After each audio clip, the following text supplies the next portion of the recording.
this old man up. What is up, everybody? This is OLB, One Lucky Bullet, here with my first review of the new year. So, happy 2019 to everybody. Let's get into this one. Tales of Vesperia. This is, without a doubt, one of my favorite Tales games ever made. One of the best Tales games I've played. I played this originally back on the 360. Loved it, played through it multiple times, played it on the PS3 when they re-released it, and now I've been going back through it again on my Xbox One X. This game came out in Japan back in 2008, and then 2009 it came out, or 2008 it came out in North America, and then Europe, Australia, all that in the following year. And now it's out here in 2019, so over 10 years later, we get the definitive edition. This game, from start to finish, is an amazing journey. Starts off a little slow with the story building and stuff, but Yuri is still one of my favorite protagonists in any game that I've played. I love Judy. I don't really care too much for Carol. I don't really like. He's just a kid. He's annoying, but it is what it is.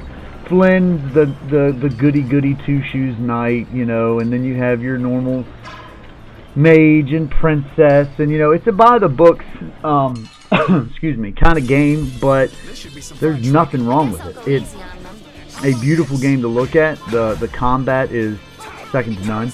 It's a real-time kind of combat where you can control one character while the rest of them act accordingly. You can go into the menu system. You can set them to do different things, whether you want them to go full-on attack. You want them to kind of hang back and heal everybody. If you want them to be, just right in the middle. If you want them to target the same enemies you're targeting. You can do a lot. And then you have your art system, which is basically like your skills, and every character has so many of them, and depending on which one you're playing as is the ones you can use. So I mainly just played as Yuri the entire time, but you can switch to full manual mode for him, or like a semi-automatic where he'll do certain skills with the flick of the stick and the attack button. Don't get careless. Me personally, that's probably one of my favorite ways to play it. You've got the normal cliche stuff in an RPG of, starting off with some kind of a small event that continues to keep growing into a kind of world-ending catastrophe. You guys have to save everybody. Ooh, they look scary. Everything. I have an idea. The cool thing about this game is the baskets, or like the magic items. That was easy. Protect cities and different inhabitants from the monsters that are out in the wild. And then you have the Empire, and then you have the guilds who were at war years ago, and then they kind of had this uneasy alliance, and then you have two people that are vying to be the next emperor, so there's that political spectrum with it. It's a really deep game. The further you go down the rabbit hole, the deeper it gets. You've got tons of different locations to explore. It starts off with you being in the capital city, and then the next thing you know, you're leaving the barrier, which is the different bastias that they have, as I talked about earlier, that protect cities or whatever. You decide you're going to leave the barrier, and you've got two characters with you. One being the best character in the game, which is Rapide.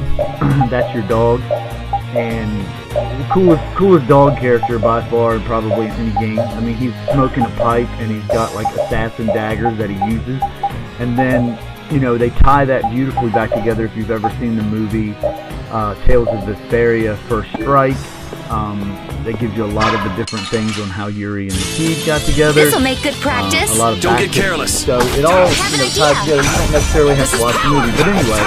So you leave the city. You're traveling. It's just a small thing you're out to do. You're after a bastion I just can't help that. Stole the the Blastia from the lower quarter where you were living at, you know, and then you start finding out that Yuri used to be a knight, and, you know, Flynn, the goody-goody two-shoes knight, is like his best friend, but they have this kind of friendly rivalry, and it keeps going, and Estelle is... That was easy. This goody two-shoes kind of innocent girl that is really the princess, and it's just, you know, it's nothing that you haven't seen before, but it's the way that it's done makes it work so good. The game itself just has so much depth to it. From what we talked about earlier with the art system to the multitude of different other arts that you can stack on top of them. Your over limit, when you push up on the D-pad after your gauge fills up, you can go into an over. I thought I told you all. Kind of like an overdrive kind of thing, where you're attacking faster and harder. But you can chain those into different arts attacks where you can make them even more powerful. So it's just, the people he killed were either fed to going. monsters. I mean, it really does. Be able to do those things. From what I can see so far, the game has been selling out like crazy. I thought with this which promotion just to goes captain, to show I have to face the fact that the law can't even having a punish us. Tales game it doesn't on end. every system. You'll climb even higher for the until Xbox, you can make the PlayStation, but many people will continue to suffer in the Don't go flying off the handle. It's the progress you've it came made out would all on be PC. Yeah, it did. I saw it on my above Steam you, store you earlier. go So even yeah, so yes. it's on every single Someday thing I'll that you create can a think legal of order that treats right now. everyone good. And that's good. Tales games used to only come out on How certain would you go systems, about like punishing the Nintendo villains that it was on, and then I'm still I trying to believe figure that out. The GameCube had a few, and then the PlayStation 3 had some, the PlayStation 2 had some, then the Xbox had, you know, one. Can't say it had some, it had one, you know, so unfortunately, but now, hey, you know, it seems I may have gotten a little careless when I thought up Flynn Shifo. That impertinent I will bring down the full... Just for the simple fact that then they've already said that, you know, they'll release more of them. And we've got the Final Fantasies coming out later this year for the Switch and the Xbox, so that's always good. But, you know, back to this Tales game. It's a very long laws and the council game. may have let you go. It has the standard things in it where you get a boat and an airship and all that good stuff. And it has a coliseum and tons of different secrets. It has a kind of a synthesizing system in it where it's basically you're crafting. You can craft weapons, armors, you can upgrade your stuff. It has a cooking system where certain characters are better at cooking certain things than other ones are. They have hidden people and characters roaming around, like the chef dude that every time you find him, he gives you a new recipe and a bunch of ingredients.